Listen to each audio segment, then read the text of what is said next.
ಮುಂಚೆ ನಿಮ್ಗೊಂದು ಸ್ಪೆಷಲ್ ಸರ್ಪ್ರೈಸ್ನ ಕೊಡ್ತೀನಿ ಅಂತ ಹೇಳಿದ್ದೆ. ಅವ್ರು ಇವತ್ತು ನಮ್ಮ ಜೊತೆಲಿದ್ದಾರೆ. ಸೊ ಬನ್ನಿ ಮಾತಾಡೋಣ ಯಾರು ಅಂತ. ನಮಸ್ಕಾರ ಸರ್. ನಮಸ್ತೆ ಸರ್. ಮೊದಲನೇದಾಗಿ ನಿಮಗೆ ಯುಗಾದಿ ಹಬ್ಬದ ಶುಭಾಶಯಗಳು. Thank you. ತಮಗೂ ಕೂಡ ನೋಡ್ತಾರಂಥ ವೀಕ್ಷಕರು ಎಲ್ಲರಿಗೂ ನನ್ನ ಕಡೆಯಿಂದ ಭಾಗ್ಯರಾಜ್ ಚಿತ್ರತಂಡದ ಕಡೆಯಿಂದ ಯುಗಾದಿ ಹಬ್ಬದ ಶುಭಾಶಯಗಳು. ಮಹೇಶ್ ಅವರೇ, ನೀವು ಹೇಳಿದ್ರೆ ನಿಮ್ಗೆ ಫ್ಯಾಮಿಲಿ ಸಪೋರ್ಟ್ ಇದೆ, ಅಣ್ಣ ಮತ್ತು ಡ್ಯಾಡಿ ಎಲ್ಲ ಸಕ್ಕ ಸಪೋರ್ಟ್ ಮಾಡಿದ್ದಾರೆ ಫಿಲ್ಮಲ್ಲಿ ಅಂತ.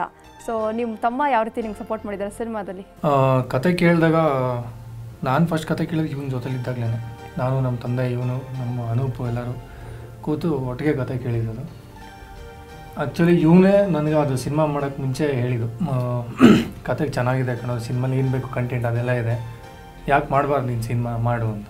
ಸರಿ ಆಯಿತು ಮಾಡ್ತೀನಿ ಅಂತ ಆಮೇಲೆ ಸಿನಿಮಾ ಮಾಡಿದ್ದು.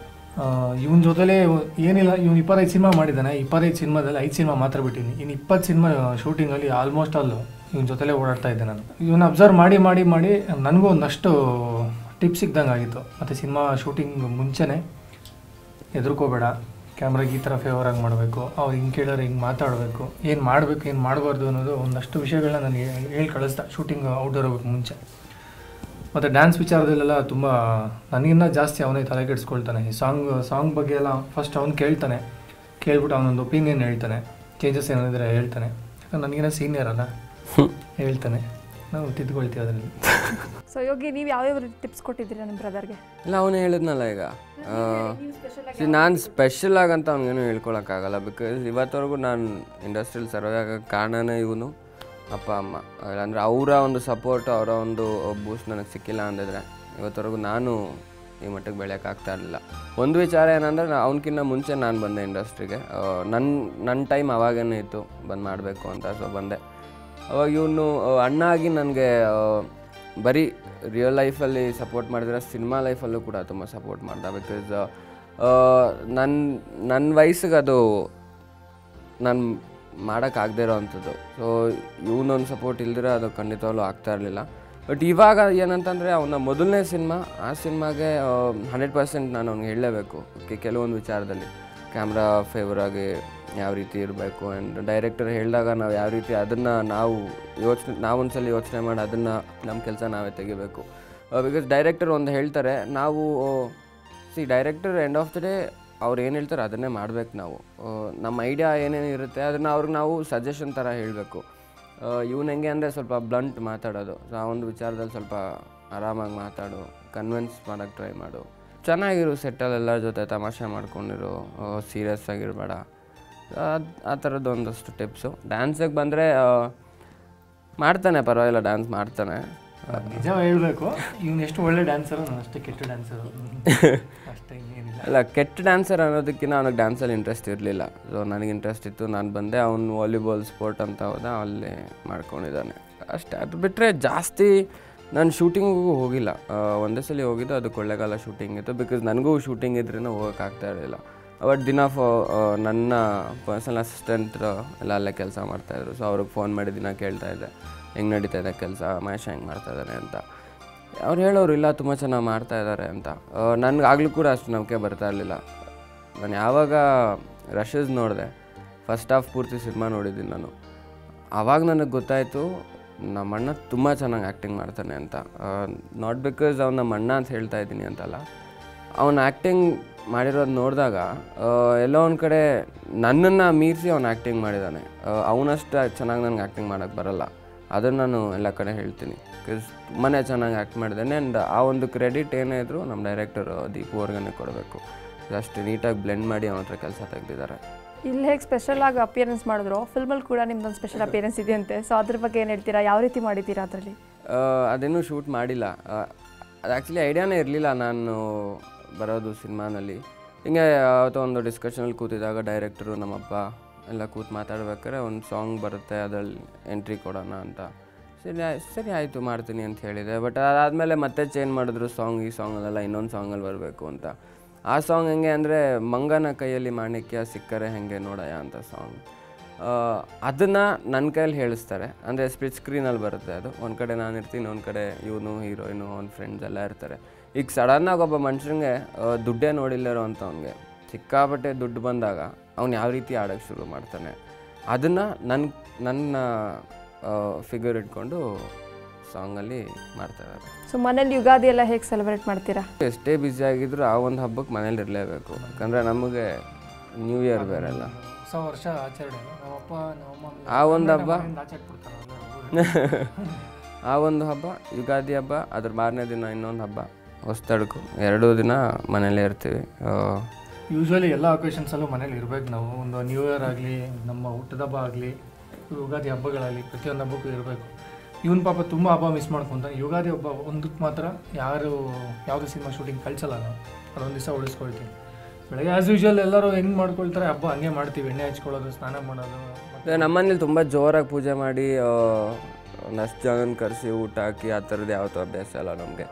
ನಾರ್ಮಲಾಗಿ ನಾನು ನಮ್ಮ ಫ್ಯಾಮಿಲಿ ಜೊತೆಲಿರೋಂಥ ಫ್ರೆಂಡ್ಸು ಯಾವಾಗಲೂ ಇಷ್ಟೇ.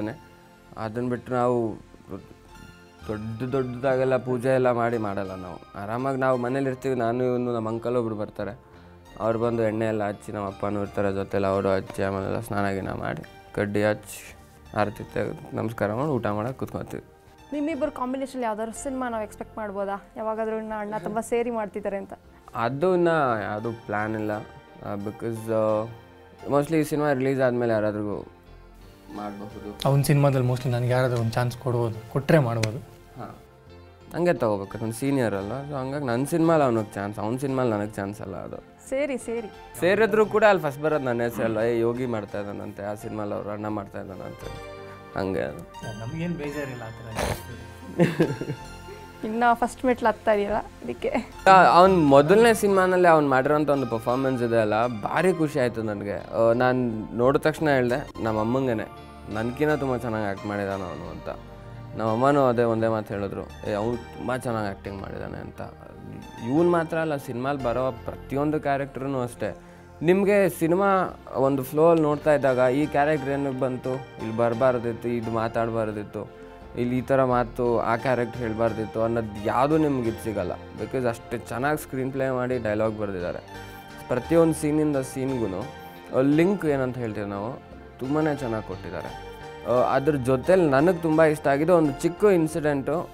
ಒಂದೇ ಒಂದು ಬಹುಶಃ ಅವ್ರು ಹೇಳಿದ್ರು ಇಲ್ಲೋ ಗೊತ್ತಿಲ್ಲ, ಒಂದು ಕರ್ಟನ್ನಿಂದ ಸಿನಿಮಾ ಶೇಪೇ ಚೇಂಜ್ ಆಗೋಗುತ್ತೆ.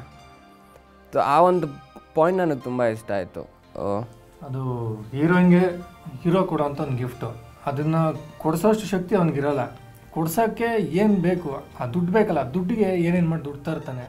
ಕೊಡ್ಸೋದ್ಮೇಲೆ ಅವನೇನು ಕಷ್ಟಪಡ್ತಾನೆ, ಅವನು ಏನೇನು ಮಾಡ್ತಾನೆ, ಅಲ್ಲಿಂದ ಕಂಪ್ಲೀಟ್ ಸಿನಿಮಾನೇ ಬೇರೆ ಥರ ಶೇಡೇ ಚೇಂಜ್ ಆಗ್ಬಿಡುತ್ತೆ. ಒಂದು ಬೇರೆ ಲೆವೆಲ್ಗೆ ತೊಗೊಂಡೋಗುತ್ತೆ. ಒಂದು ಕರ್ಟನ್ಗೋಸ್ಕರ ಇಷ್ಟೊಂದೆಲ್ಲ ಆಗುತ್ತಾ, ನಡೆಯುತ್ತೆ. ಅದು ನಡೆದಿರೋ ವಿಚಾರಗಳು ಒಂದಷ್ಟು ತಿಳ್ಕೊಂಡು ನಮ್ಮ ಡೈರೆಕ್ಟ್ರು ಈ ಸಿನಿಮಾಗೆ ಎಷ್ಟು ಬೇಕೋ ಅಷ್ಟನ್ನು ತೊಗೊಂಡು ಮಾಡಿದ್ದಾರೆ. ಬಟ್ ಆ ಒಂದು ಪಾಯಿಂಟ್ ನನಗೆ ತುಂಬ ಇಷ್ಟ. ನನ್ನ ಕತೆ ಕೇಳಿದಾಗಲೂ ಅಷ್ಟೇ ನನಗೆ ಇನ್ನೊಂದು ತುಂಬ ಖುಷಿಯಾಗಿದ್ದ ವಿಚಾರ ಏನಂದರೆ, ನಮ್ಮ ಡೈರೆಕ್ಟ್ರು ಯಾರಿಗೂ ಸಪ್ರೇಟಾಗಿ ಕೂರಿಸ್ಬಿಟ್ಟು ಕತೆ ಹೇಳಲಿಲ್ಲ. ಸಿನಿಮಾಲಿ ಯಾರ್ಯಾರು ಕೆಲಸ ಮಾಡ್ತಾರೆ ಪ್ರತಿಯೊಬ್ಬರನ್ನೂ ಕರೆಸಿ ನಮ್ಮ ಆಫೀಸಲ್ಲೇ ಪ್ರತಿಯೊಬ್ಬರು ಒಂದು ಸಿನಿಮಾನ ಕತೆ ಹೇಳ್ತಾ ಸ್ಕ್ರೀನ್ ಮೇಲೆ ನೋಡ್ದಂಗಿತ್ತು ನಮಗೆ. ಅಷ್ಟು ನೀಟಾಗಿ ಎಕ್ಸ್ಪ್ಲೇನ್ ಮಾಡಿದ್ರು ವಿತ್ ಡೈಲಾಗು. ಅಲ್ಲೂ ಕೂಡ ಡಿಫ್ರೆನ್ಸ್ ಆಫ್ ಒಪಿನಿಯನ್ ಯಾರ್ದು ಬರಲಿಲ್ಲ. ಪ್ರತಿಯೊಬ್ಬರ ಬಾಯಲ್ಲಿ ಬಂದಿದ್ದು ಅಷ್ಟೇ ತುಂಬ ಚೆನ್ನಾಗಿದೆ. ಯಾವಾಗ ಶುರು ಮಾಡೋಣ ಸಿನಿಮಾ. ಆ್ಯಂಡ್ ನನ್ನ ಕಡೆಯಿಂದ ಸಿನಿಮಾಲಿ ಕೆಲಸ ಮಾಡಿರೋಂಥ ಎಲ್ಲ ಟೆಕ್ನಿಷಿಯನ್ಸಿಗೆ ತುಂಬ ಥ್ಯಾಂಕ್ಸ್ ಹೇಳ್ತೀನಿ. ಬಿಕಾಸ್ ಅವರ ಒಂದು ಸಪೋರ್ಟ್ ತುಂಬಾ ಇತ್ತು ನಮ್ಮ ಸಿನಿಮಾಗೆ. ಆ್ಯಂಡ್ ಡೈರೆಕ್ಷನ್ ಡಿಪಾರ್ಟ್ಮೆಂಟ್ ಅವರು, ಆ್ಯಂಡ್ ನಮ್ಮ ಕ್ಯಾಮ್ರಾಮನ್ ಡಿಪಾರ್ಟ್ಮೆಂಟು, ಪ್ರತಿಯೊಬ್ಬರ ಕಡೆಯಿಂದನೂ ತುಂಬಾ ಒಳ್ಳೆ ಸಪೋರ್ಟ್ ಸಿಕ್ಕಿತ್ತು ನಮಗೆ. ಇವಾಗ ಅವ್ರು ಲಾಂಚ್ ಆಗ್ತಿದ್ದಾರೆ ಈ ಸಿನಿಮಾ ಮೂಲಕ, ನೀವೇನು ಎಕ್ಸ್ಪೆಕ್ಟೇಷನ್ ಇಟ್ಕೊಂಡಿದ್ದೀರಾ? ಯಾಕಂದರೆ ಅವ್ರು ಚೆನ್ನಾಗಿ ಆ್ಯಕ್ಟ್ ಮಾಡಿದ್ದಾರೆ, ಎಲ್ಲ ರೀತಿಯಲ್ಲೂ ಅವ್ರು ಚೆನ್ನಾಗಿ ಕಲ್ತ್ಕೊಂಡು ಮುಂದೆ ಬರ್ತಿದ್ದಾರೆ. ಸೊ ನಿಮ್ಗೇನು ಅನಿಸುತ್ತೆ, ಆಡಿಯನ್ಸ್ಗೆ ಏನು ಸಿಗ್ಬೋದು ಇವ್ರನ್ನ ಫಸ್ಟ್ ಟೈಮ್ ನೋಡ್ಬಿಟ್ಟು ಯೋಗಿಯವ್ರ ಅಣ್ಣ ಈ ಥರ ಆ್ಯಕ್ಟ್ ಮಾಡಿದ್ದಾರೆ ಅಂತ ಅವ್ರು ಏನು ಅಂದ್ಕೊಂಡಿರ್ತಾರೆ? ಆ್ಯಕ್ಟಿಂಗ್ ವೈಸ್ ಬಂದಾಗ ತುಂಬಾ ಚೆನ್ನಾಗಿದೆ ಅಂತಲೇ ಮಾತಾಡ್ತಾರೆ. ಕತೆ ವಿಚಾರ ಬಂದರೆ ಕತೆ ಚೆನ್ನಾಗಿದೆ ಅಂತಾರೆ. ಬಟ್ ಇವಾಗ ಹೆಂಗಾಗಿದೆ ಅಂತ ನಾವು ಜನ ಅವ್ರ ಮೈಂಡ್ನ ರೀಡ್ ಮಾಡೋದೇ ಭಾರಿ ಕಷ್ಟ ಆಗೋಗಿದೆ. ಯಾಕಂದರೆ ನಾವು ಅಂದ್ಕೊಂಡಿರ್ತೀವಿ ಈ ಸಿನಿಮಾ ತುಂಬ ಚೆನ್ನಾಗಾಗುತ್ತೆ ಅಂತ, ಅದೇ ಸಿನಿಮಾ ಫ್ಲಾಪ್ ಆಗೋಗುತ್ತೆ. ಈ ಸಿನಿಮಾಯಿಂದ ನಾನು ಜಾಸ್ತಿ ಏನು ಎಕ್ಸ್ಪೆಕ್ಟ್ ಮಾಡಲ್ಲ. ಸಿನಿಮಾ ಮಾಡಿ ಕೆಟ್ಟ ಸಿನಿಮಾ ಮಾಡಿದ್ರೆ ಅಂತ ಯಾರೂ ಹೇಳೋಕ್ಕೆ ಸಾಧ್ಯನೇ ಇಲ್ಲ. ಆ ಒಂದು ಅಶ್ಯೂರೆನ್ಸ್ ನನ್ನ ಕಡೆಯಿಂದ ಕೊಡ್ತೀನಿ. ಕೆಟ್ಟ ಸಿನಿಮಾ ಅಂತೂ ಅಲ್ಲವೇ ಅಲ್ಲ. ನೋಡಿದವನಿಗೆ ಖುಷಿ ಆಗುತ್ತೆ, ಖುಷಿಯಾಗಿ ಅವನಿಗೆ ಈ ಥರನೂ ಸಿನಿಮಾ ಮಾಡಬಹುದಾ ಅನ್ನೋದೊಂದು ಮೈಂಡಿಗೆ ಬರುತ್ತೆ. ಸೊ ಕೊನೆಯದಾಗಿ ನೀವಿಬ್ಬರು ನಿಮ್ಮ ಎಕ್ಸ್ಪೀರಿಯನ್ಸ್ನ ಹಂಚ್ಕೊಂಡಿದ್ದೀರಾ. ನಿಮ್ಮಿಬ್ಬರಿಗೂ ಯುಗಾದಿ ಹಬ್ಬದ ಶುಭಾಶಯಗಳು. ನಿಮ್ಮ ಲೈಫಲ್ಲಿ ಇದೇ ರೀತಿ ಸಿಹಿ ಇನ್ನಷ್ಟು ಬರಲಿ ಅಂತ ನಾವು ಹಾರೈಸ್ತೀವಿ. Thank you so much.